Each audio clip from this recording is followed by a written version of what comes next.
What's going on, bro? How you doing? I'm doing okay. You okay? You Hey, look man. fine, bro. I thought I had a few more seconds. I was like, I got a few more seconds, and then all of a sudden, I don't. No. When that beat dropped, man, that was Oh crazy. gosh, I feel man, your pain though. I feel you. I feel you. It's been busy. It's been kind it of busy. has. It's just Monday. Right. And it's kind of like, why does it feel like this on Monday?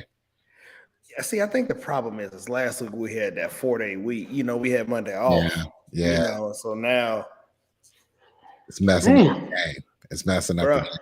It teases you during the summertime. It's like all I should be doing is taking 4-day weekends, 4-day or 4-day work weeks. So I don't know, man. And then the hustle is different, right? Like during the summer, I go to the gym Monday, Wednesday, Friday, Saturday, and so instead of rushing home on Monday and getting the kids ready for school, I get to come home and sit on the couch and catch another 30-minute nap, Right. right? And see, I think that just lulls me back to sleep because if I just kept going, Right. I might be all right. But that 30-minute nap make me all the way tired again. It gives you the post-itis. That's what it is. Right, It's I'm like just post-sleepitis or something. You know what I mean? And then you're coming down off the pre-workout, so it's like, all right, I'm tired. Oh, so do you crash off a pre-workout? No, I typically don't. Like my pre-workout has been really good. I think really what happens, it's that nap. Like normally I'm just going, right? I during the school year, come home from the gym, boom, we start the kids' breakfast, get their lunch ready. It's just moving, getting to the bus, and then we're out the door, right? And then I come in, I shower, and boom, I'm either headed to work or I'm opening up the computer and getting ready for work. Yeah, And so during the summer, it's like, oh, okay, it's a little bit more relaxed, so I can sit back, like I said, and catch 15, 20 minutes of sleep. Right. And I think that thing just it just throw your boy off. I should just stay awake. That's crazy. Because now I'm tired. I hear you, man. But I don't do any of that, and I'm still tired. Hey, bro. So I don't know. I don't know what to tell you, man. No, I mean, so part of this is, I went to the gym today, got a good workout. I was like, I got to get this eating thing down pat. Because I'm putting in way too much work. I'm putting in way too much time, and I'm killing it. I'm killing all the possible gains I can make by simply not eating right. So I was like, I got to get this diet thing down. Not necessarily dieting, but eating better. I feel you. It's hard though, right? Because like when I see people that eat really well, I'm almost like something in my brain says you must not enjoy food. So, and like maybe I'm not supposed to enjoy food, and that's the whole point. But like when I see some of the things these people be eating, like I have a coworker that's like, oh yeah, she does intermittent fasting, right? And every day she breaks it with like a little cup of soup and like a rice cake. And I was like, what? That ain't it, man. Like, that's not even it. I can't even do it. I think for me, it's just about like my trainer gave me a meal guide and everything. And it's not bad. It's just the meal prep. And Candace was a G. She's really the gem that when we're focused on doing the meal prep, it's really her that's doing it, and I'm just benefiting from it. I feel. But still, it's like the prep work. Like the eating a bunch of smaller meals. The portion control on the ones that you are eating, right? Like I can't have this big old bowl of spaghetti. I love me some. Your boy loves some spaghetti in that show. Hey, Danielle just made spaghetti, and as much as I was like, I'm not gonna kill this spaghetti, I was like, that's you not smash it. Noodles. That's not enough noodles. More noodles, and then you add noodles, and you're like, I need more sauce, right? Because now I gotta add more sauce because I can't run out of noodles, or I can't run out of sauce. And then you get to the bottom, and you got that little corner of sauce left, right? And you got to put noodles on top of that. And then the next thing you know, you're licking the bowl for the spaghetti sauce, and you're thinking about how you look right now, and you're like, "This is ridiculous." Bruh. And then like I go back. See, my wife, I love her to death. See, she get that fancy Parmesan cheese. Oh, does she get the kind that's like not like the craft joint? Yeah, I need the Like craft the kind that's like you grab it with the and you got to sprinkle it like this. Yeah, Danielle got that. That's that bougie Parmesan, right? That's that Parmesan that's like got to be in the refrigerator or something, right? And it don't hit the same. It don't hit the same. It is different, and I didn't understand. I didn't understand what was going on, but I like it though. Right? I do enjoy it, but I need both. I need the sprinkle. I need the craft because it's just something about that flavor of like Parmesan flavored cardboard that I need in my life. And the stuff that Candace gets, while I love it, it's just not the same. I need something that convinces my brain that food should not bring you any type of joy, right? Or just like you don't need an emotional response to the food. You know what I mean? Like if I could probably take the emotion out of it, like man, this tastes really good. I really like this. Whatever day. I probably wouldn't eat the same, right? But I don't know how to do that. I enjoy food. I like food. And I like you saw me when we were barbecuing the other day, right? Like I'll cook it up, right? I'll cook it up, right? Yep. And then after I cook, I'm like, half the time I don't even really want to eat. But then when I do eat, I'm probably eating too much or eating too much of the wrong things. And that's not good, right? I'm gonna eat, then I'm gonna go to sleep. Oh no, man. It's rough. It's rough out here. Right. No, man. Like I love, so that's why I can't wait till we get this house stuff figured out, man. Because I'm really missing not having a grill. Like this is my season. Right. And, it's grill season. It's grill season, right? So speaking of which, okay, let me ask you this question. It came up on Twitter the other day. Okay. And this girl was like, essentially the conversation went, they had a big cookout. Her homie was the one that was manning the grill. He had done it for 3.5 hours, but set up, prep, and started to cook. He had to leave and go to work. She said it took like another hour to convince another dude to come and man the grill. And it was built around the premise that the dudes didn't know how to grill. Oh yeah, that's a controversial thing. I was like, yeah, real talk. I didn't know. I was under the impression that every dude knew how to grill. No. This is not a thing. I've had a great father in my life, right? My dad is great, and I've had father figures in my life. It wasn't until I was grown, married, that my father-in-law and my stepfather-in-law were like, let me teach you how to do this grill thing. And I was like, oh, okay. Because it just never came up, right? It wasn't the thing. My dad didn't really grill like that, right? And uncles and different people. My Uncle Jimmy is actually in the chat right now. He says he's checking in. Uncle Jimmy, big shout outs to you. But yeah, they didn't. I mean, it just wasn't an opportunity for me to pick that up. But once I learned, I was like, oh yeah, this is like almost like a rites of passage. It is, right? You got to know how to hop on that grill, man. What's crazy is I don't remember ever learning how to grill. I think it's just something. And maybe this is just the Black community in general. I don't think we're ever taught anything. I think we just stand around and absorb things, right? Well, that's apprenticeship to a certain extent. Yeah, like I don't ever remember being taught how to grill. I just remember being around people who were grilling. Right. But nobody ever said, hey, you're supposed to cook on the cold, like you smoke on the cold side of the grill and then you sear on the hot side. Like I don't remember that conversation. But then Danielle topped it to the next level when I think it was like a Father's Day present one year, she got me and her dad barbecue university classes. Like, so you like go to like a school and it's like a workshop. Yeah, I did that joint. Like it was like, that's how I learned how to, when we were setting up the grill and I was like, yeah, I had all the food like planned out how we gonna do it. Yeah. I learned that from that class. And that class, man, that barbecue versity, I think is what it's called or something like that. Yo, they were telling they'll break down everything from, you know, what to do with your chicken to get it moist and hold that moisture in, Yep. how to actually smoke things the right way, prep, all those things. So now I think what I learned from the community was how we've always done it.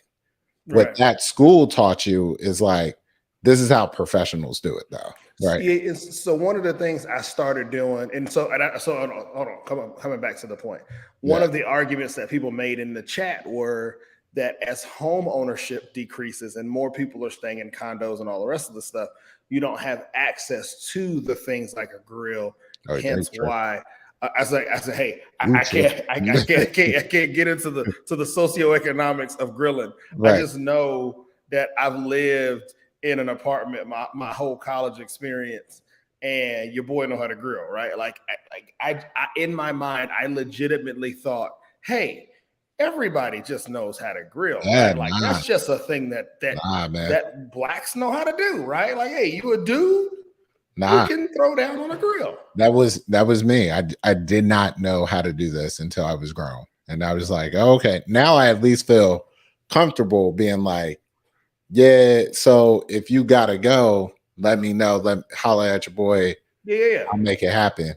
But we were just at a party. We was at a birthday party over the weekend, and one of the hosts of the birthday party was like, "Oh, I want the kids to do s'mores." Right. So we're at a park. They got the little park grill. Yeah. He just gave me a bag of charcoal, and I was like, "What?" I was like, what you trying to do? She was like, get it to be like a grill so we could do s'mores. I was like, right. I usually need like the coal starter, you know, coal starter. You ain't got no poke stick to like move around the coals and nothing. They're like, nah, go get a stick out the ground. I was like, get a stick. This is such a bad idea. But you know what? I was committed to the birthday party, so I lit the fire anyway. And we eventually got it going, and it worked out well. But yeah, it was one of those situations where it was like all the knowledge from watching and from these learning classes are telling me this is all bad. But there's still the experience of some little boy was there watching me do this and was like, you could light a grill that way. Yep. I'm going to do that one day. You know, when it hit home for me, bro, was a couple years ago. This was probably, I don't remember when it was. My aunt Beverly's in the comment section, or she's watching. And so, you know, we do a huge family reunion every 2 years. And so, you know, 1 year it's in Rock Hill, South Carolina. And then not the next year, but then the following year, it's in another host city. So it's like on an every 2 year schedule so that, you know, we can raise money for it. But anyway, huge family reunion. And I remember like had to be a couple years back, you know, boom, I got on the grill for the family reunion picnic. And it was like that moment was like, I have arrived. Yeah. Right. Like the old folks had let your boy. It's a generational turnover. And so that's what it felt like. I was like, yo, like it's my turn. Right. Like I'm like, boom, boom, boom. It is my turn. It's your turn now. I am the grill guy. And I'm like, and so in that moment, I was like, yo, is this my moment? And so then all of a sudden the pressure mounted, right? You know, the grill is huge. And I'm like, oh shit, your boy can't mess this up. You know, all this chicken, all these sausages, you know. And but it's an amazing feeling, isn't it? It is to have that and to watch the old men like not because they was the first, you know, when I first walked over there, they was like, oh, let's see if this dude know what he's doing. Yeah. And you know, you get the grill lit up, you know, you get the meat set up, and the old people start coming around looking, and they're like, oh, okay, this dude know what's up. Right. And then all of a sudden they just start to take their seat. Now we ain't got nobody yet that's in charge of frying fish. So I don't know. Yeah, see, like I've learned how to cook many different things. Frying chicken remains one of my tough spots. Like I just can't figure out bone-in fried chicken. I just never do it well. I never do it well. And I'm always like, I'm super judgmental as well. So as soon as I bite into it, I'm like, that's undercooked. I don't want it. Throw the whole thing away. Ain't nobody fried chicken is harder to me than barbecue chicken. So Tal got a good point. She says, I wonder if where you grew up plays a role or plays a factor in your ability to grill. I don't know. Here's a perfect example of that. Growing up in Atlantic City, right? There's plenty of people that know how to catch crabs, right? So a crab cage over the bridge, let it sit out there for a minute, come back, you're gonna have a crab in there if you put the right meat or whatever in there. I would guess that's something similar to the geo where you grew up, right? Yeah, I feel that.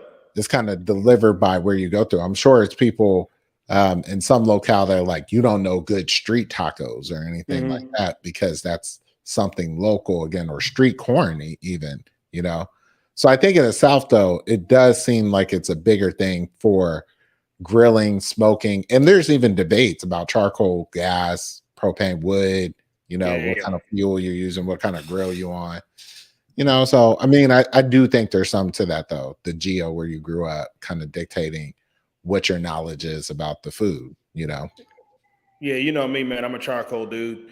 I mean, you know, all the other stuff just doesn't keep temp right for me. Like, you know, I'm a you know, I like the consistency, I think, from charcoal. Right.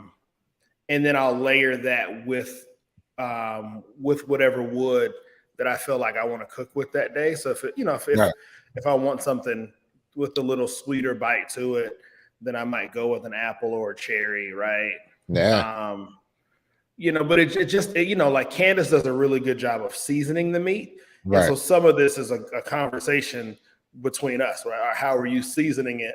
Right. And then if you're going to season it maybe a little spicier, you know, then I might come back and flavor it on the sweeter side with the wood and then the sauce that goes with it. So, you know, it's a game. I know. And you got to find your right rhythm, right cadence with things. Right. And I mean, like I was telling you this last time, really learning the technique to manipulate the fire and the heat. Yeah, bro. It's a game changer, right? It is. Smoke the meat how you really want it, all those things. But a lot of it, like what you were just saying, it's a lot about prep too, right? Yep. You gotta have that pickle juice sometimes for the chicken. You gotta let it brine for a minute, maybe use some sweet juices or something like that. One of the things I started picking up I watch way too much Food Network and barbecue shows is really, they talk about squaring up your meat, you know, and so you know, like I'll trim that extra fat off the chicken so that it's this nice square so it cooks evenly. Gotta have pretty meat. Gotta have pretty meat. But it's so amazing, right? Like you see that and you hear it one time and it makes perfect. It's funny, we're talking about this right as we come up on legit grilling season. Oh right? yeah. But Memorial Day is the test, right? Yeah. Is everything working, firing on all cylinders? 4th of July is the real test. It's the real deal. Real deal. What I would love if Juneteenth turned into the real test, the real, like, let's go, the launch, right? Let's do it up. Let's do it big. You know, it's hard. It's hard to make it happen that way. You know, man, I think it'll be interesting this year because like Juneteenth has taken on. We started this convo last week, and it seems like, you know, Juneteenth, like everything else, has become super corporate and super what's the word I'm looking for here? It's not the same. Capitalist, yeah. And so now does that impact Black people's ability to celebrate? And we gonna barbecue for whatever, right? Like, oh yeah. But I wonder if it's more muted because of that. I think it. I don't know. I don't even know if I want to say it that way, but it feels like there are people outside the culture that get way more utility out of Juneteenth than us as a culture do. Like for us, it goes back to that point about Memorial Day. Is this an observance or is this a celebration? Right. And it does feel like it's much more of an observance for us as a culture of people, right? But for other people, they're excited to have almost like an equitable holiday or something. Like, I don't know. It's a really weird vibe sometimes, right? So I don't know how to explain that, but it just feels different for us. But definitely You give me a 3-day weekend, I'm gonna go out there on that grill. I'm grilling something. Like, and that's the thing, bro. It's like, Right. you know, like it's so you know, I told you it's time for a new grill, right? And so it's like, all Yeah. right, so now I started doing the research on, all right, what do I want next? Do I want to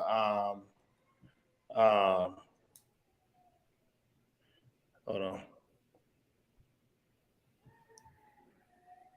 So yeah, like, you know, what do I want next? And so yeah, I'm just trying to figure it all out, Right. you know. So Uncle yeah. Jimmy, you're exactly right. They came out with a Juneteenth ice cream that we talked about last week. We said that's gonna be crazy if we're gonna try and get that one.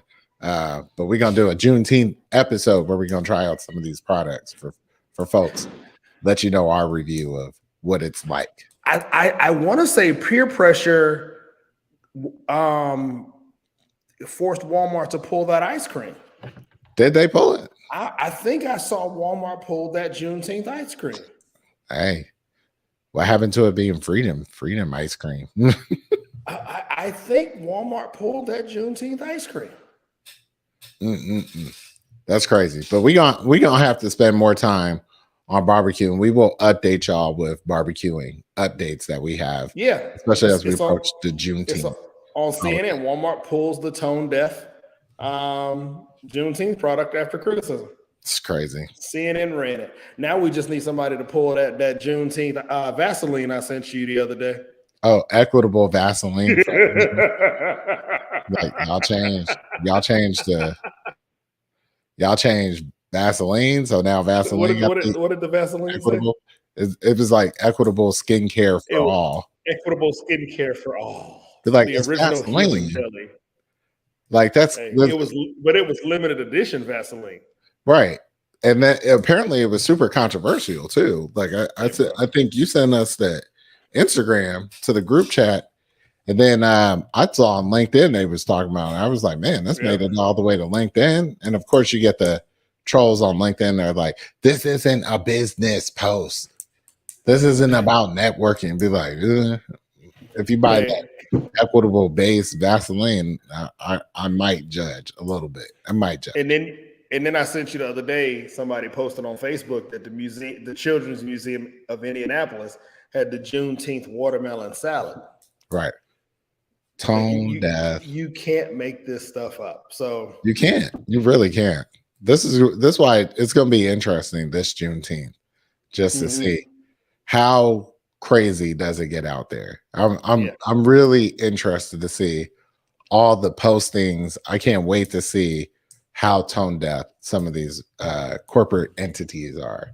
Like you would think, one would have to assume that because Walmart, the Children's Museum, Vaseline, like they have already been crucified pre-Juneteenth, that anything that's coming now had to have been, all right, maybe we don't need to pull that. Maybe we don't need to push this out to market. Like maybe that conversation is happening in boardrooms. I don't think so. I don't think that's the conversation that's going on. I mean, one could hope. I don't think that's the conversation happening either. I just, I wanted to have some level of hope. Insane. Hey, man, what else is going on out there in the world, though? Man, all right. So we don't ever do transitions very well, but this one was, I think, a really good one. You saw over the weekend, Kyle Rittenhouse put on that he was going to Texas A&M, like he was a footballer. Like he's like, boom, I'm committing to Texas A&M. I'm gonna go to school there. We're gonna have a great time at Texas A&M. Hey, Texas A&M came out the very next day and was like, not so fast, my friend. Hard pause. Like, sir, go sit down. How you be bad for Texas A&M? Like, how you be not good enough for Texas A&M, man? They had Johnny Manziel, right, bro, and he was a little bit nutso for as a quarterback, right, bro. So when Texas A&M comes back, it's like, hold your horses, sir. Sir, go sit down. When Texas A&M is the voice of reason, we have problems. Yes, indeed. Yeah. Oh, I know something. While we're talking about cultural things, we were in pre-show trying to figure out what things we want to bring up to the group. I have a thought for you guys that I wanted to get y'all's feedback on, right? So Jada finally addressed the Will Smith slap. Did she? Did she would be the question. Apparently, she put it inside of the alopecia episode of the Red Table Talk and baited people for a minute. And then she finally addressed it and said to a large extent, I hope these men can reconcile because we need them. The world needs them. Everybody needs them. I hope they find a way to move forward because we need it. She totally got out of her own culpability in this whole thing, right?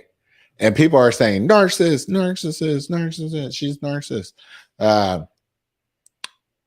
It's interesting. It is interesting because they talked to Chris Rock, and apparently sources close to Chris Rock said Chris Rock ain't thinking about nothing about the Smiths right now. Can we help Will Smith at this point? I'm starting to feel bad for this man. I'm starting to feel like what we might be watching after the whole Johnny Depp Amber Heard thing is, I wonder if this is going to turn into a Jada Will divorce, going to be off the chain when that joint ends in court, bruh. Part of me believes that Will Smith won't let it get to that. Like, I think at this point, I don't know, bro.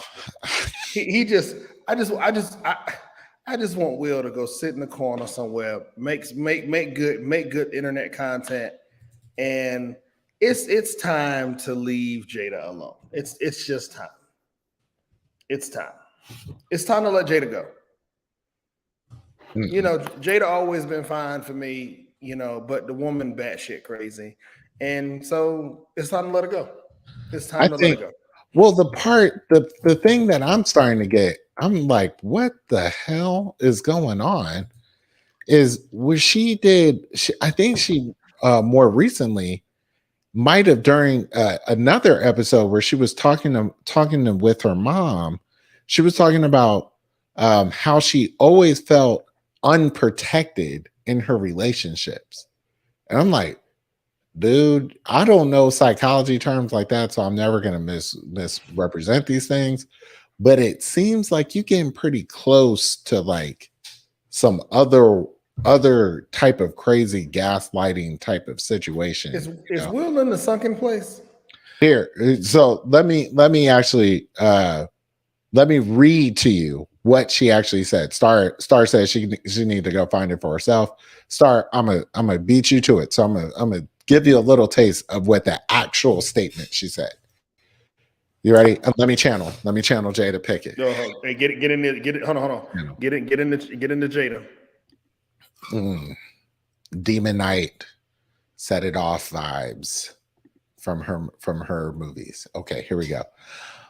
My deepest hope is that these two intelligent, capable men have an opportunity to heal, talk this out, and reconcile. The state of the world today, we need both of them. And we all actually need one another more than ever. Until then, Will and I are continuing to do what we have done in the last 28 years, and that's keep figuring out this thing called life together. Thank you for listening. How'd I do? Did you feel the Jada Pickett vibes? Did I channel it? I think so. What got me, what really sold it for me, because I had to solo you out for this. I wanted people to really get your full on Jada. My Jada. It was the neck roll. It was the head pivots. It was that. And I was like, Tal said you giving my Angela.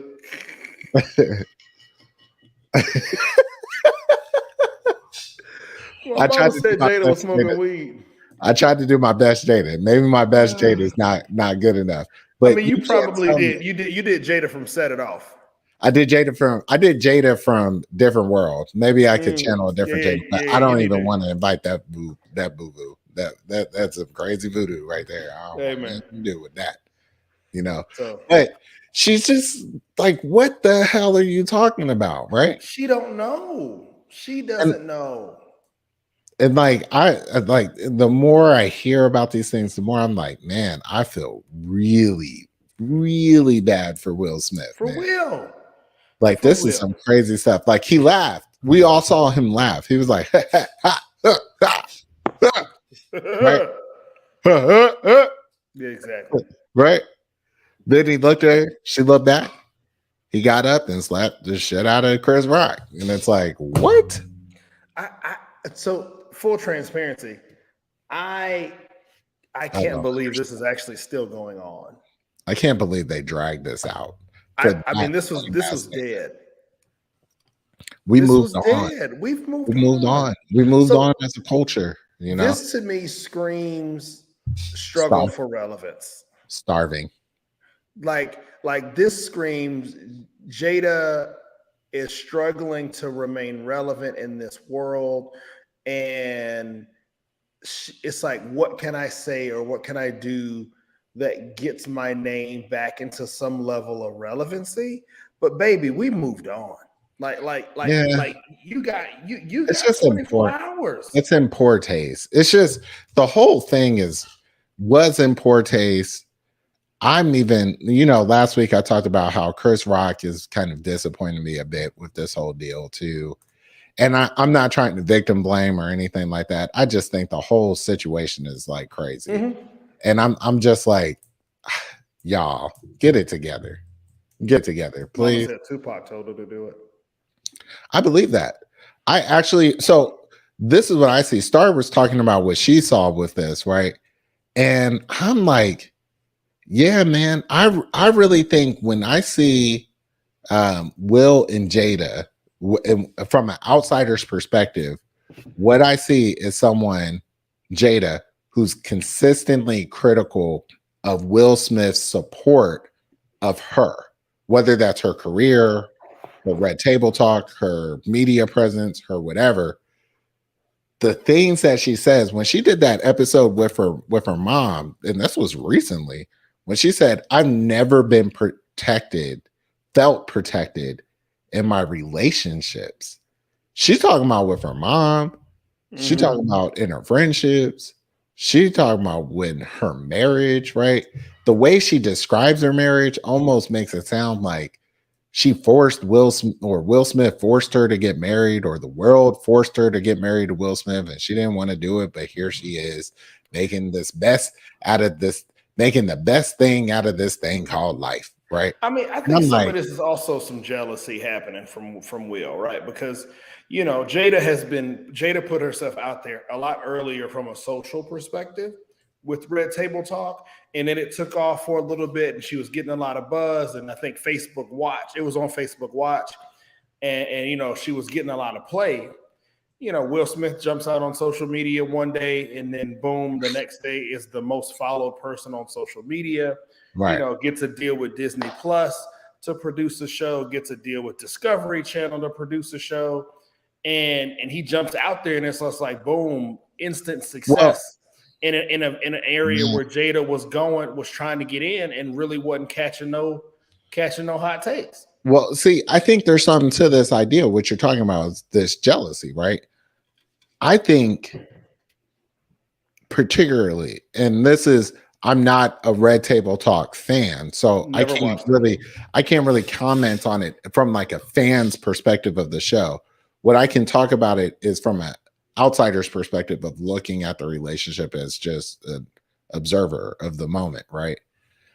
It seems like Jada is constantly in the news because of controversies surrounding her relationship to Will and a few other things, her relationship to her mom, her relationship to these other things. Will Smith has been popular for nothing having to do with his family. Outside of his like hopping on the remix for his son's song that was pretty dope, right? His social media presence doesn't have an orientation through his family. It's like none of them do. Out here having fun. You know what I mean? But the crazy thing about it is none of them do, right? Like Jada is the only one who's built. Jada to me is an unsuccessful version of the Kardashians, right? Her whole social presence Right. is built around the messiness of her family, Right. but her entire family, her kids, Right. none of them are tied into that messiness, right? Like they all out here doing their own thing, whether it's music or And see, trying to like, save the world. it would have been different if we were watching the Oscars and when Will Smith got up, we heard Jada say, Will, no, don't do that. Don't, what you doing, Will?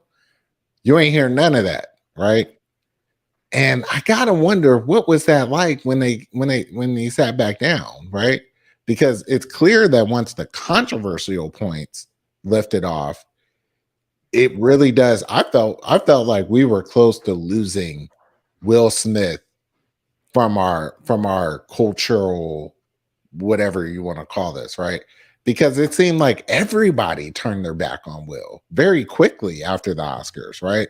Like people are like, "Oh no, I was condoling. I was telling him to like keep his head up, but I ain't got nothing to do with like being friends with him or nothing." I think it's a travesty what happened here. I mean, I think ultimately he gonna be all right. I hope so, man. I think he'll be fine. But real talk, I really think Jada has turned into this. Let me say and do whatever it takes for relevancy. Yeah. Again, and when you think about that, right, the people who have monopolized controversy and almost weaponized family dysfunction, right, is the Kardashians. Like they are experts at maximizing and weaponizing family dysfunction, and I just don't think Jada has been able to capitalize on it in the same way that other reality stars have done or try to do on a consistent basis. I mean, I was interested to hear what y'all felt about it. Y'all let us know in the chat that y'all think it's just as crazy as everyone else. I'm glad I'm not from Mars, man, because I was like, this shit don't even make sense anymore. Like, all right, it's crazy. I feel you. All right, can I ask you the next one? Yeah. What's up? Are you going to watch the Martin reunion special? Of course. We're talking about cultural icons, right? All right. Of course. I love the transition. Wait, I got to give you props here because you just said we do transitions hard. We typically do. I just followed you though, right? We were talking about grilling, Black culture. Mm-hmm. We got into one of the biggest cultural things that just went down, which is the Oscar slap.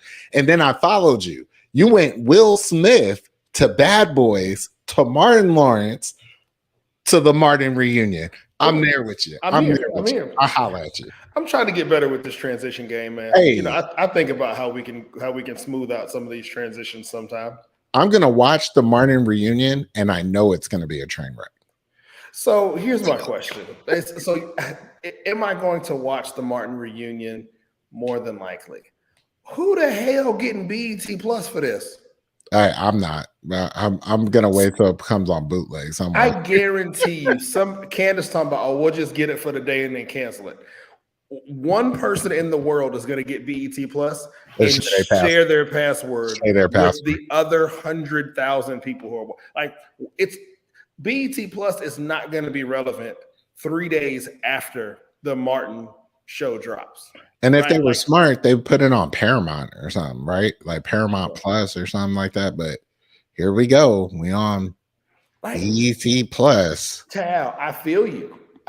We're gonna get the free trial, right? But nobody like BET. You can't leverage this into making me keep BET Plus. Like if I don't watch your regular channel, it's not gonna work. No. It's not going to work. Some of their shows on BET Plus are some of the most horrible shows I've ever seen in my life. Wait a second. Wait a minute now. Come on. What?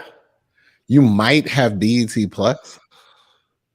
BET Plus has 3 subscribers. Talia. The dude who runs BET Plus? No. The 3 subscribers are Talia, and Money Monet. All the 3 people. Who's the top 5 rappers alive? Dylon, Dylon. I spit hot fire, man. That is Tao on BET Plus, keeping their numbers up. They're like, oh, she watched another episode. She got to be the only one. I guarantee. Watch Hold a on, new let me look. episode of Sisters. What's the White House show that stay like they be fighting on there and it don't even look real? I don't even understand what's going on the show. It looks like the worst soap operas I've ever seen. I'm waiting on Tal to say what This has to be fake. Watch it. What They talking about? So I googled the BET Plus subscriber count. They say 1.5 million, 1.5 million subscribers. How This many of can't those be are true. bots? How many of those are bots? This can't be true. How many are those of those are bots? That's like user unicorn 35497-A. Right. Maybe it's because this is where Tyler Perry also houses his content. So if you're gonna watch all the Medea stuff, then you gotta watch BET Plus. Who is trying to track down? This is what? Apparently, it's Tal and her cohort of people. I really don't think, and Tao is the one person that's going to check this. I don't think Black people subscribe to BET Plus. I think it's other people are subscribing. I literally think this is all Tyler Perry shows. This is their lineup. All the Queen's Men, Kingdom Business, The Family Business, The Oval, One Shot, Queen Boss. That's that show. That show looks horrible. All of these shows, I think this is literally Tyler Perry's network. I think the game is on BET Plus. For those who want to see the game. New episodes or old episodes? No, I think these are all the old episodes. Whack. That's crazy. First Wives Club. First Wives Club? Yeah. I don't know, man. That's at February 21. We got to see what the subscriber count is 22. Because I don't believe it. Hold on. See, we need to get up who else has BET Plus? Because obviously we can. If I don't need to get, I don't want to be part of the 1.5 million subscribers. I don't ever want to be in the number. No, that's 1.5 million reasons why I shouldn't have to buy BET. That's what I'm saying. So somebody has the login information that they can share with me so that I can watch this, because I don't want to be in the number. I don't want to. That 1.5 subscribership is going to jump to 2 million people for the Martin show. They're gonna pull stars. They're gonna pull stars. Where I feel like a majority of people that subscribe to stars only do so for power. Oh, you're right. Paramount owns BET Plus. Yeah, it should be on Paramount Plus. They could have just put this on Paramount Plus because they actually got good shows. But they won't, though. That's the problem. They're trying to get you to buy it. Nope. I'm not doing it. I'm not doing it. When does it come on? When does Martin Reunion come on? All right, so hold on while I look this up.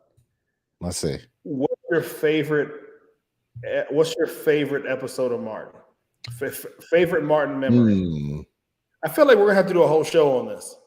We might have to. One of the ones that stands out is the one with Notorious B.I.G. With the Romeo and Juliet joint. June 16th, star. June 16th. And also the one where Martin goes to the monastery and all that. Oh gosh. Yeah, that joke was hilarious. So that's probably it for me. I think mine has to when he gets knocked out is hilarious. Yes. When he marries Gina on the island. And then he has to fight him and Pam fight that big rat. Yeah. Hell no. Like tears. Oh yeah. And then when Brumman stole the CD player and he came out with all black in the fake dog. Right. Crying. And see, the problem is that it's not immediately clear that I don't know, man. It's rewatching the episodes. Martin couldn't be made today, so I think in the trailer they show them like, "Oh, is there going to be a Martin reboot?" And it's like you can't do a Martin reboot. Do you know how quick Martin would be canceled in today's climate if he tried to do any of those episodes? I mean, Shanae, because some of the you know, because some of the characters would have to die, right? Like he probably couldn't do Shanae. He probably couldn't do, was it Roscoe, the little boy who yeah, had the the little snotty boy with the nose? snotty nose be like, He probably couldn't do that character. the male dude, wasn't there a mailman? He could probably still get away with. He could do Jerome. Right, Jerome in the house. He could do the karate. He could do the karate dude.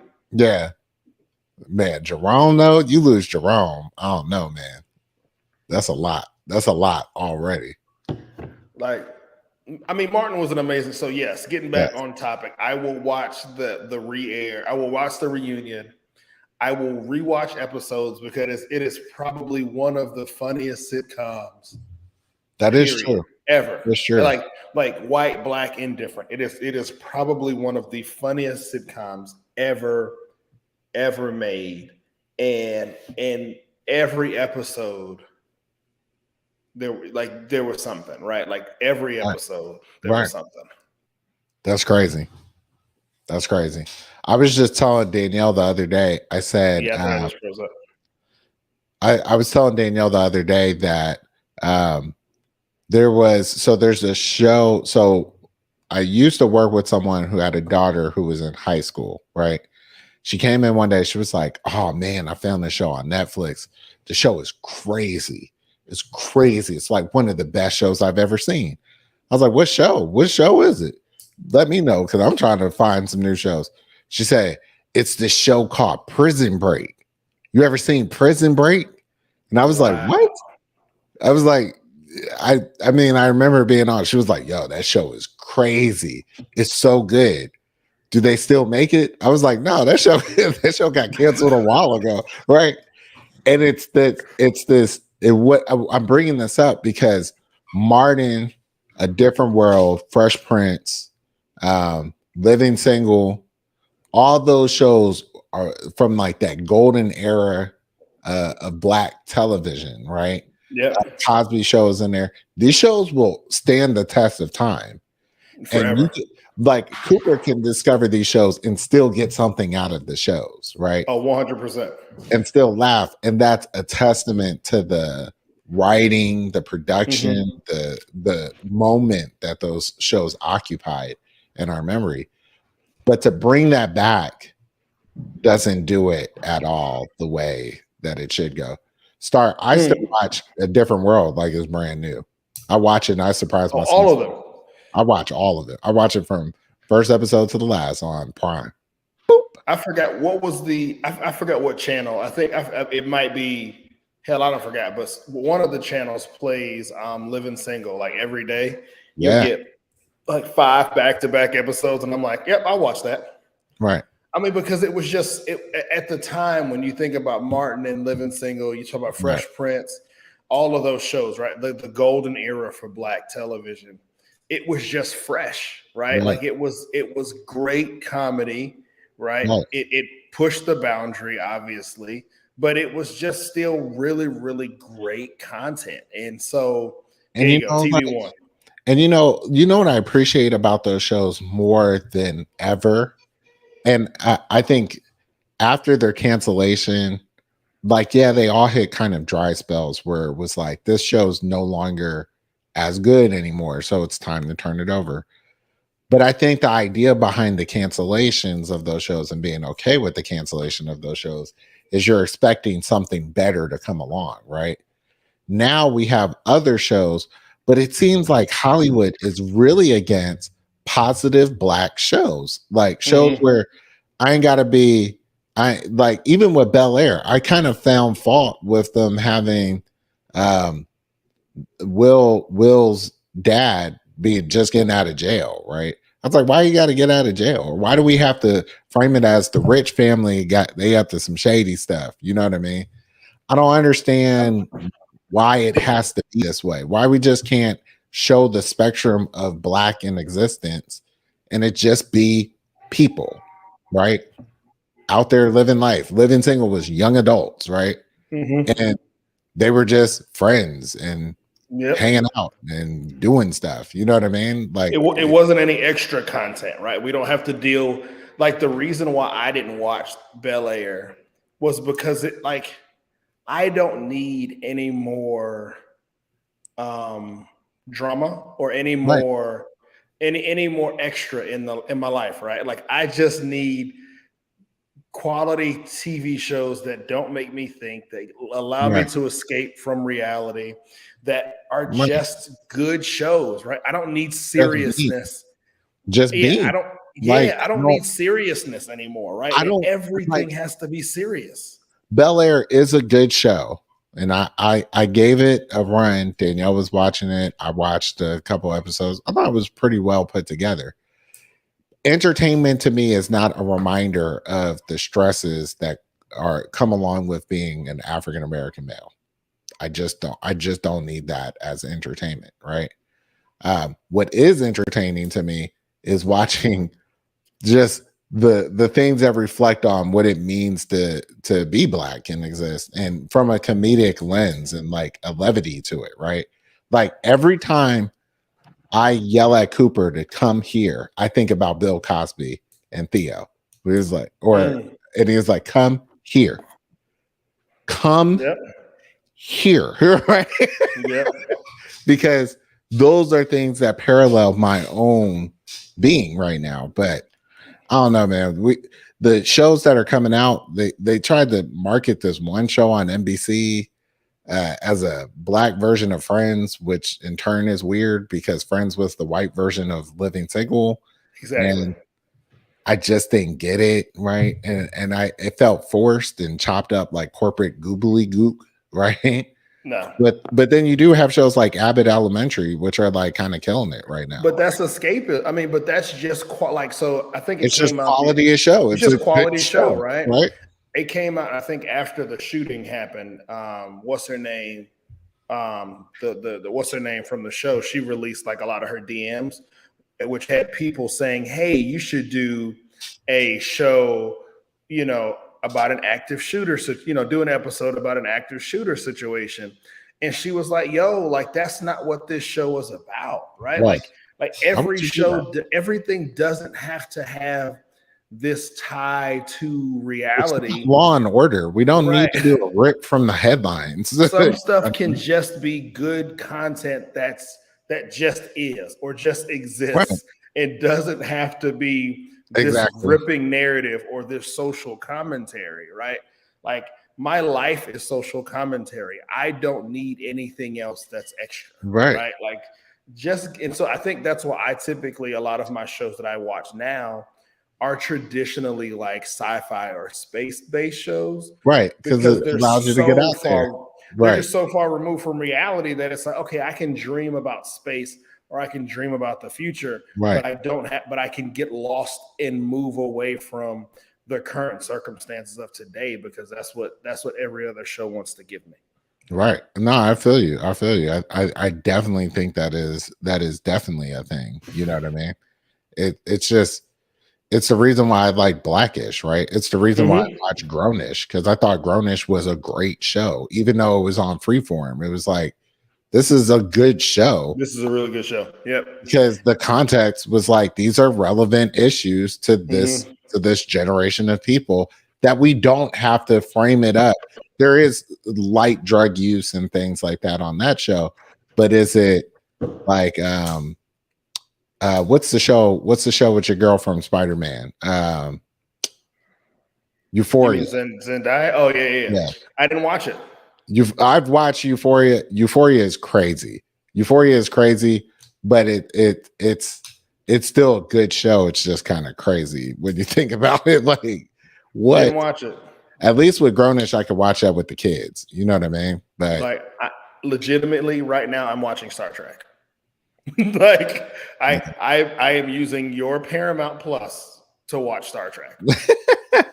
Like, I've watched Star Trek Discovery, Star Trek Picard. I can't watch all those Star Trek episodes, man. I just can't keep up with the universe. I watched them all. I can't do it. I can't keep up with the universe. They keep creating more shows, like Picard and Other things I'm like, I Hey, don't understand what's going on here. they about to drop the Game of Thrones prequel in a couple months or Yeah, soon. yeah, I'll yeah, watch yeah. that. Yeah. I'll watch. I'm gonna watch Westworld. I'm gonna give it another go. I stopped watching Westworld. I'll watch Doctor Who. The one Doctor Who picks it back Pretty up good, pretty because good. they're gonna have a Yeah. black person I as, got the as the Black doctor Doctor. now. You gotta watch how this plays out. Yeah. So, like I'm just watching I'm watching a lot of content that's not Hey. grounded in today's timeline. It's the 20th anniversary of The Wire, and I'm about to start back up my annual rewatch of The Wire because every year A quality show. I go through The Wire, whole complete series.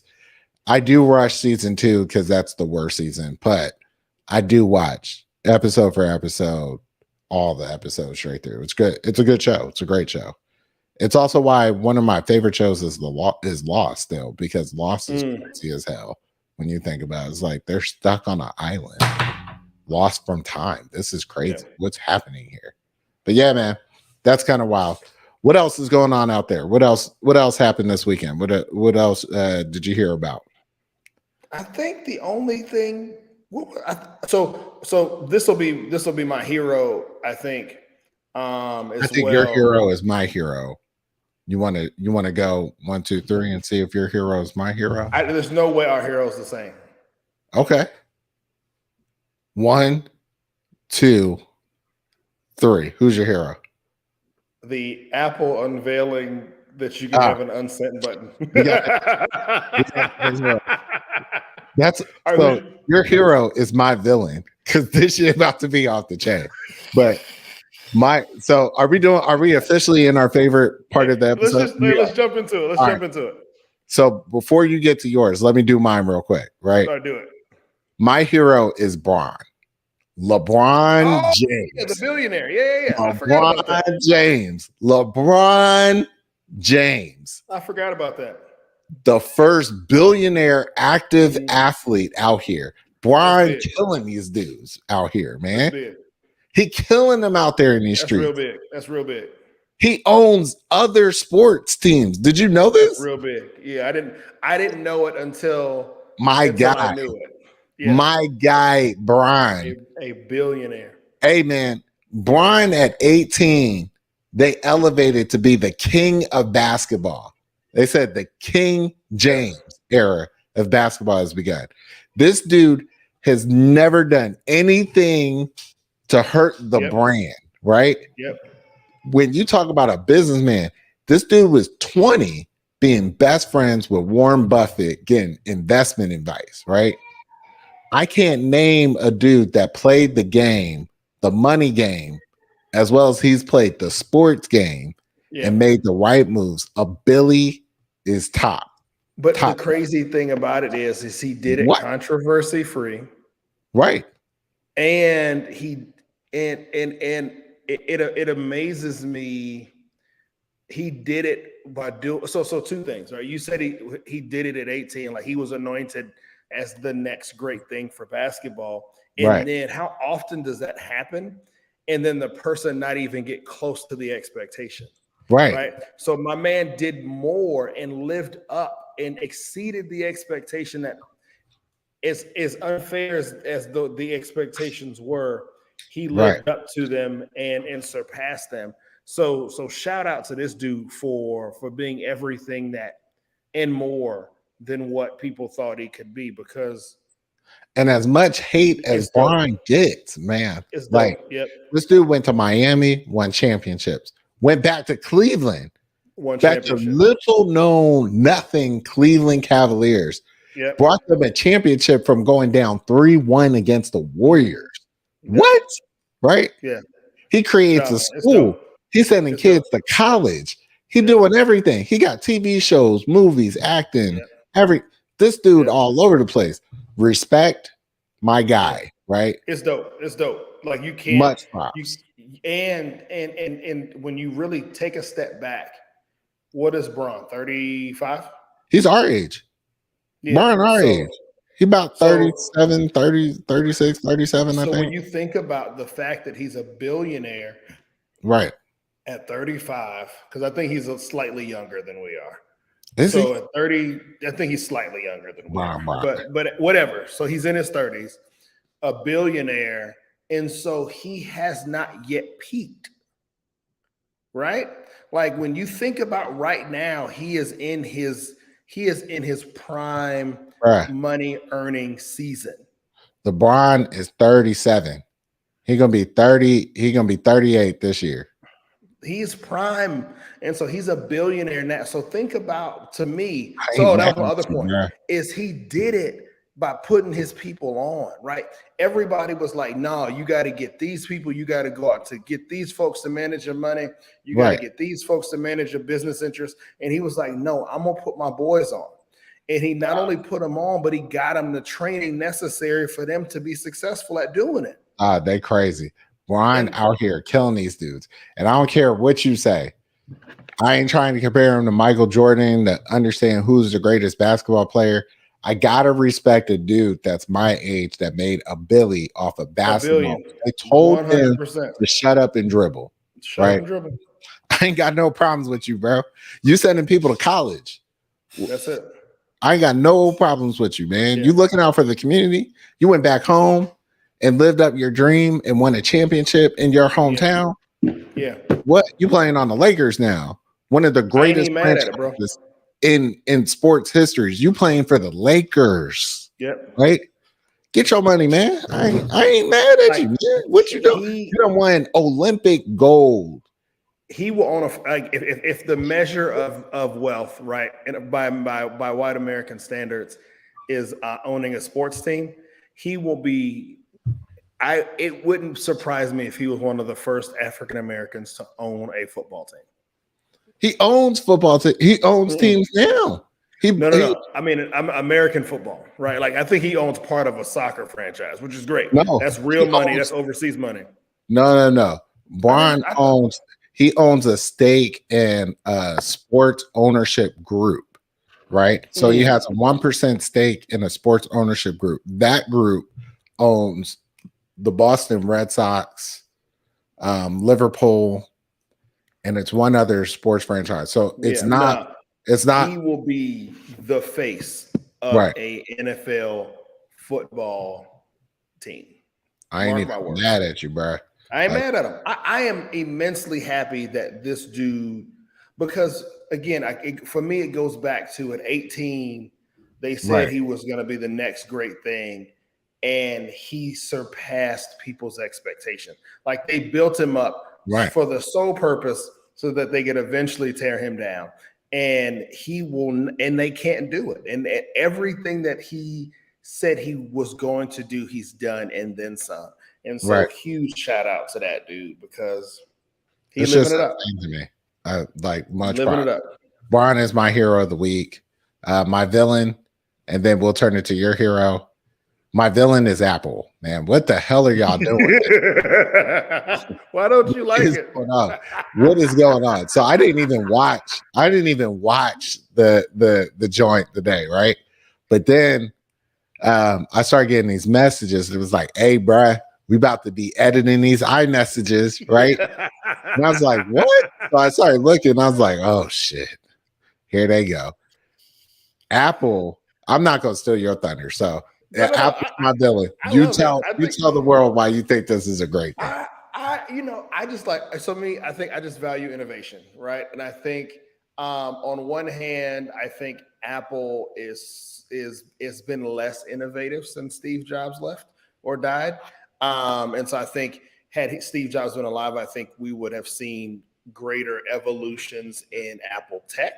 I think Apple today has probably reverted back to that space and time where Steve Jobs left the company, and they are being more money hungry instead of being innovative and changing the game, which is what they were when Steve Jobs was in line.